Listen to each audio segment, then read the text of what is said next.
இன்றைக்கி நம்ம பார்க்க போகிறதும் ஒரு குட்டி ஷிவிங் வீடியோ தான். வயலுக்கு நடுவில் ஒரு குளம் மாதிரி இருக்குது, கடல் இல்லை. அங்கே ஒரு மீன் கிடச்சிருமான்னு பார்க்குறாரு. போட்ட உடனே இவருக்கு கிடச்சிருச்சு. பிடிச்சி இழுத்துக்கிட்டே இருக்காரு. எஸ், கொஞ்சம் கொஞ்சமாக பிடிச்சி இழுத்துட்ருக்காரு.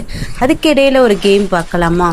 அதாவது இங்கே 6 ஃபிஷ்ஷில் ஒரே ஒரு ஃபிஷ் மட்டும் வித்தியாசமாக இருக்கும்.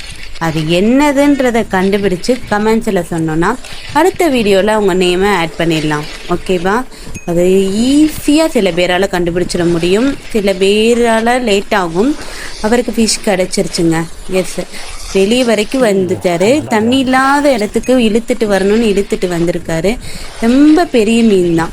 ஏன்னா அவர் ரொம்ப நேரம் இழுக்கிறத வச்சே கண்டுபிடிச்சிருவீங்க. பட் இது என்ன வகைன்னே தெரில, முள்ளாக இருக்குது. வகை தெரிஞ்சாலும் கமெண்ட்ஸில் சொல்லிட்டு போங்க. எஸ், நல்ல முள்ளாக இருக்குதுங்க. ஆனால் அவர் திருப்பியுமே அதை உள்ளே போட்டுட்டாரு.